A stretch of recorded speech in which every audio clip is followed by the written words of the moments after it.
Assalamualaikum warahmatullahi wabarakatuh.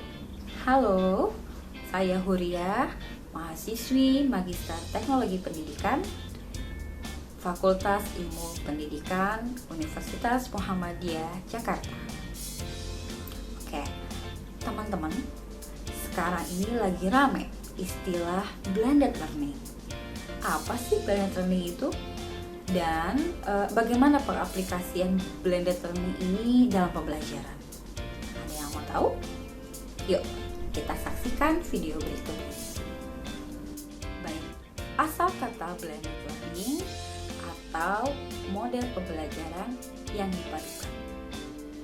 Maksud dari blended learning ini adalah mengkombinasikan antara pertemuan luring secara tatap muka dengan pertemuan daring atau jarak jauh yang menggunakan teknologi. Nah, proses ini yang luring maupun daring harus terintegritas dengan baik sehingga menghasilkan aspek pedagogik yang saling berkesinambungan antara satu dengan yang lain. Kemudian, ada 3 hal yang harus diperhatikan saat merancang blended learning. Yang pertama, program blended learning harus memungkinkan terjadi interaksi positif antara struktur dengan murid. Jadi harus selalu ada kontinuitas interaksi, tidak bisa hanya sekedar melihat video kemudian tidak ada interaksi antara instruktur dengan murid setelah nonton video, ataupun murid jadi tidak ada umpan baliknya seperti itu. Maka interaksi ini menjadi salah satu poin penting ketika kita akan menerapkan blended learning. Yang kedua, dalam proses blended learning ada bagian dilakukan yang secara daring. Ini maka kita sebagai instruktur perlu memberikan pendampingan yang berkesinambungan dengan murid. Tidak jarang, murid mengalami kesulitan ataupun hambatan ketika mengikuti proses pembelajaran dengan sistem blended learning.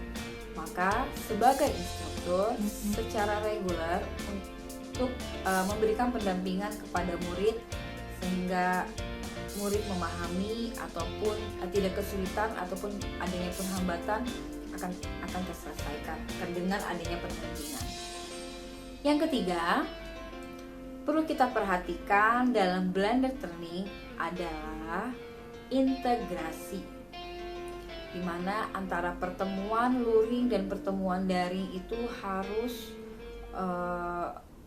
berkaitan, gitu ya. Jadi ataupun sebaliknya, jangan sampai kegiatan luring dan daring ini tidak menemukan titik kecocokan.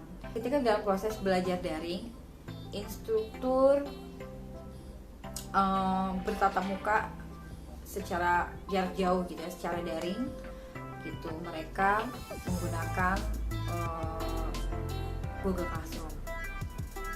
Nah, di sini ada interaksi yang kemudian pada saat pertemuan luring tidak sama sekali adanya pembahasan berkaitan dengan hal tadi, hal yang dilakukan pada saat daring. Nah, ini salah satu proses yang tidak berkaitan. Nah, sebaiknya ada refleksi terhadap pertemuan daring dan kemudian didiskusikan lebih lanjut, itu langkah baiknya. Jadi aspek integrasi ini itu perlu dan penting sekali untuk kita perhatikan dengan baik.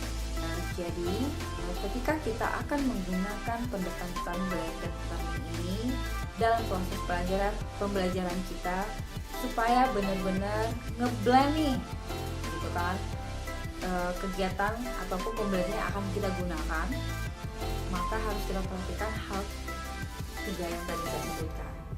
Dimana yang pertama adalah interaksi positif, adanya interaksi antara instruktur dan murid yang positif, continuous dan terus-menerus. Yang kedua yaitu pendampingan, ya, dimana juga saat murid merasakan ada hambatan dan kesulitan, disinilah instruktur mendampingi muridnya. Dan yang terakhir, yang ketiga, yaitu integritas, di mana adanya proses lanjutan antara ke proses pada saat luring dengan proses pada saat yaitu berkesinambungan dan berintegritas. Itulah penjelasan mengenai blended learning. Semoga bermanfaat ya teman-teman. Thanks for watching. Assalamualaikum warahmatullahi wabarakatuh.